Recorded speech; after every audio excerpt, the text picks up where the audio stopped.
ایک بڑی تفصیلی رپورٹ بھی انہوں نے تیار کی، اس پر بھی گفتگو کریں گے. تو عاریہ صاحب، اگر ہم سینیٹر صاحب سے بات کر لیں، کامران مرتضیٰ صاحب ہمارے ساتھ موجود ہیں. السلام علیکم. جی بسم اللہ. وعلیکم السلام.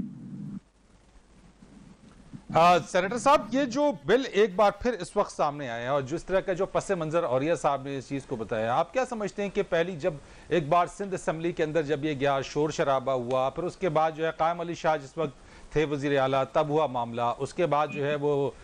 وزیر اعلیٰ مراد علی شاہ صاحب جو ہیں اس وقت بھی ہوا، تب بھی یہ مسترد ہو گیا. اب وفاقی حکومت بھی اس کو جو ہے وہ آگے لے کے چل رہی ہے، تو اس کی وجوہات کیا ہیں اور اس پر کیا کمنٹ کریں گے آپ؟ دیکھیے، ہم مغرب کو خوش کرنے کے لیے اس طرح کی حرکتیں کرتے رہتے ہیں. کبھی پیپلز پارٹی کی گورنمنٹ کرتی ہے، کبھی یہ موجودہ گورنمنٹ کرتی ہے، نام مدینے کی ریاست کا لیتی ہے اور حرکتیں یہ کرتی ہے. اگر ہم ماضی میں چلے جائیں، پاکستان سے پہلے کے ماضی میں چلے جائیں، تو اس وقت بھی کنورشن ریٹ جو تھا مذہبوں میں، مسلمانوں کا، مسلمان سب سے زیادہ لوگ ہوا کرتے تھے. اور اسی لیے جو ہے سب کانٹیننٹ میں دوسری جو بڑی اکثریت ہندو کے بعد، اگر کوئی ہندو تو بہرحال کسی مذہب کا، کسی پرمنٹ مذہب کا نام نہیں ہے، اس میں پتہ نہیں چھوٹے چھوٹے کتنے مذاہب ہیں، مگر اگر ہندو کے ایک مذہب کے طور پہ لے لیں تو اس کے بعد سب سے زیادہ جو لوگ جنہوں نے قبول کیا کسی مذہب کو تو وہ اسلام تھا، اور وہ کنورٹ ہوئے آلموسٹ سارے کے سارے. باہر سے لوگ جو ہے وہ بڑے کم آئے ہوئے.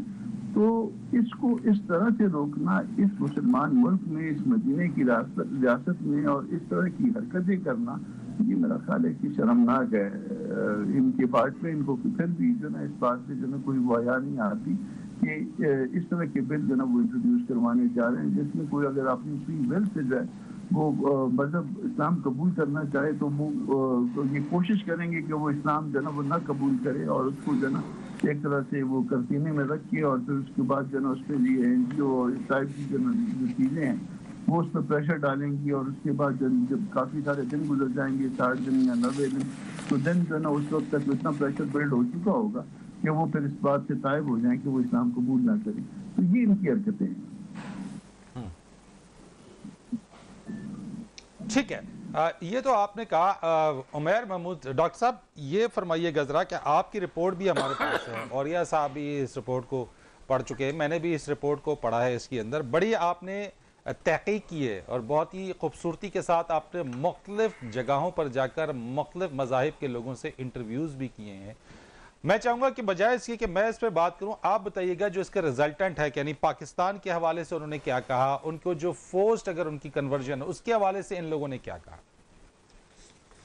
بسم اللہ الرحمن الرحیم. ہم نے تقریباً 2 ماہ تک جولائی اور اگست کے مہینے میں بالخصوص فورس کنورژن کے حوالے سے پاکستان کے مختلف کیا ہے، اور اس میں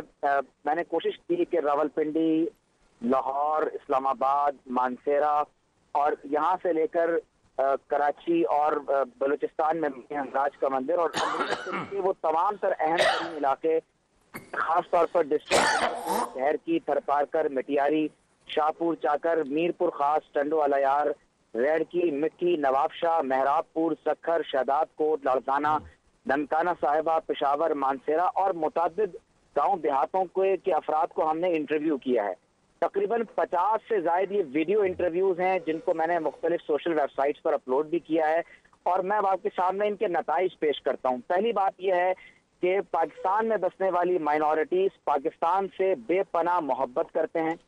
اور ان تمام کا اس بات پر اتفاق ہے کہ حکومت پاکستان نے، گورنمنٹ آف پاکستان نے ان کی جان مال، عزت آبرو اور ان کی عبادت گاہوں کی بہت زیادہ حفاظت کی ہے. اور تیسری اہم بات یہ ہے کہ جتنے بھی جو پاکستان کے مائنورٹیز ہیں وہ کہتے ہیں کہ وہ مذہبی طور پر آزاد ہیں، انہیں ان کی تمام تر مذہبی عبادت گاہوں کے حوالے سے کسی بھی قسم کی پریشانی کا سامنا نہیں ہوتا. خاص طور پر جب مذہب کی جبری تبدیلی کے حوالے سے ہم بات کرتے ہیں تو ہم اس نتیجے پر پہنچے ہیں کہ پاکستان میں فورس کنورژن نہیں ہے. مسئلہ یہ ہے کہ ہمارے ہاں یہ جو پورا مسئلہ ہے یہ مسئلے کی نوعیت غیر مذہبی ہے. مسئلے کی نوعیت یہ ہے کہ یہاں پر معاشرتی، سیاسی اور سماجی مسائل ہیں، جہالت ہے، تعلیم کے مواقع نہیں ہے، معاشی ناہمواری ہے، وسائل کی غیر عادلانہ تقسیم ہے، جاگیردارانہ نظام ہے، طاقتور کا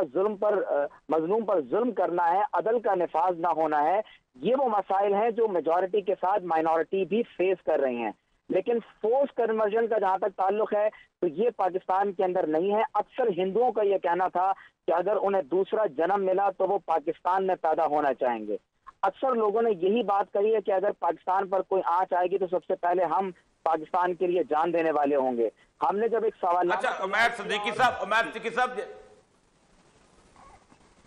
صاحب آپ نے برچونڈی شریف اور سامارو کا ذکر کیا جس کو بہت زیادہ اچھالا گیا تھا اور اس میں خاص کیسز، ذرا وہ کیسز بھی بتائیں، اور وہ کیسز جیسے کہ مطلب اتنا بدنام کیا گیا جس کی بنیاد پر بل جب آیا تھا سندھ کا، اور پھر اب عمران خان صاحب کی حکومت اس کو دوبارہ اٹھا رہی، وہ ذرا ان دونوں کا ذرا بتائیے گا، وہ جو ان دونوں پیران نظام کا۔ دیکھیے، ہم نے پیر برچونڈی شریف میاں مٹھو کو بھی انٹرویو کیا، اور ان کے علاقے میں نے خاص طور پر رینا اور روینہ جو اب نادیہ اور آسیہ کے نام سے جانی جاتی ہیں، ان کے بارے میں کہا گیا تھا کہ یہ لڑکیاں مائنر ہیں، انڈر ایج ہیں، اور ان کو ایبڈکشن کے بعد، اغوا کرنے کے بعد جبراً اسلام پر مجبور کیا گیا۔ میں نے ان دونوں لڑکیوں کو جا کر انٹرویو کیا ہے۔ ان دونوں خواتین کے گود میں اس وقت بچہ ہے، یعنی وہ مائنر گرلز نہیں تھیں۔ دوسری بات یہ ہے کہ وہ خود یہ کہتی ہیں کہ ہمیں جبراً مذہب کی تبدیلی پر مجبور نہیں کیا، اور قابل توجہ بات یہ ہے کہ وہ میاں مٹھو کو ابو کے نام سے یاد کرتے ہیں، اور جب ہم نے پوچھا کہ یہ ابو کون ہے تو کہا کہ ہماری مراد میاں مٹھو ہیں۔ دوسری بات یہ کہ میں نے ڈھیرکی کے دو جو مکھی ہیں، جو ہندو پنچایت کے سربراہ اور صدر ہیں، ان کو انٹرویو کیا ہے، انیل کمار اور سابقہ مکھی نام چند۔ انیل کمار کے بارے میں میرے پاس ابھی اطلاعات یہ ہیں کہ جب انہوں نے میاں مٹھو کے حق میں بیان دیا ہے اور یہ کہا ہے کہ پاکستان میں فورس کنورژن نہیں ہے، اس وقت انہیں مختلف لوگوں کے پاس سے مسائل کا سامنا ہے، اور وہ کہہ رہے ہیں کہ ان کا بائیکاٹ کیا جائے کہ انہوں نے یہ کیوں نہیں کہا کہ ڈھیرکی کے اندر فورس کنورژن ہے۔ دوسری طرف نام چند کا کہنا بھی یہ تھا کہ ہمارے ہاں فورس کنورژن نہیں ہے، 40 برس سے وہ اس خطے میں آباد ہیں۔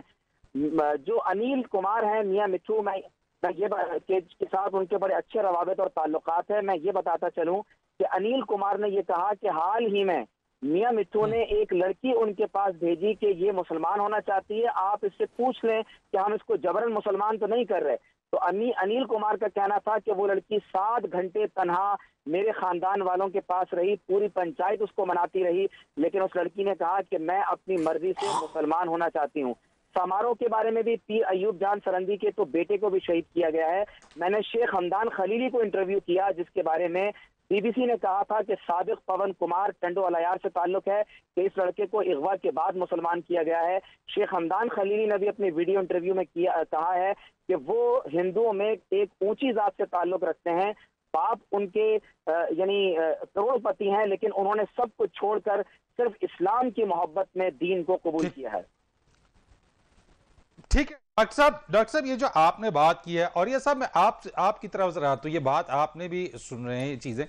بڑی اہم بات یہ جو ایک پوائنٹ ہے کہ پاکستان میں فورسڈ کنورژن نہیں ہے، اور جن واقعات کی جانب توجہ آپ نے مبذول کروائی ڈاکٹر صاحب کی، انہوں نے کہا کہ انہوں نے خود جا کے ان کے انٹرویوز کیے، ویڈیو انٹرویوز کیے، اور ایسی کوئی بھی فورسڈ کنورژن نہیں ہے۔ سوال یہ کہ اب وفاقی حکومت ایک بار پھر اس ایشو کو دوبارہ سے کیوں زندہ کرنا چاہتی ہے؟ دیکھیں، مجھے بڑی حیرت ہوتی ہے کہ جو senate parliamentary committee to protect the minorities from force conversion, یعنی یہ دنیا کو یہ بدنام کرنے کے چاچے لگے ہوئے ہیں سارے کے سارے، اور یہ جو کمیٹی ہے اس کی رپورٹ آئی ہے 16/2/2021 کو، اور یہ سارے پی ٹی آئی والے عمران خان صاحب وغیرہ کہتے ہیں کہ ہمارے تو ہم تو بل اس میں تھا ہی نہیں۔ یہ 16/2/2021 کو رپورٹ کا آخری پیرا سنیں۔ On the point of the draft bill, which was presented after some deliberations in the subcommittee meeting, which was held on 8/21, the committee decided to send it back to the ministry concerned. اور یہ ministry کون سی ہے؟ شیری مزاری صاحب کی ministry ہے، جو کہ human rights کی منسٹری ہے۔ ایک تو یہ ہے کہ یہ بل جو ہے فروری، آج 4-5 مہینے ہو گئے وہ پیش ہوا تھا، اس کو دوبارہ ڈسکشن کریں۔ کامران مرتضی صاحب یہ بتائیے گا، یہ ایک پرانی کمیٹی چلے گی، آپ اس میں ہیں، اب یہ بتائیے گا کہ کیا اس بل کی کوئی اس رپورٹ کے بعد کوئی حیثیت تھی؟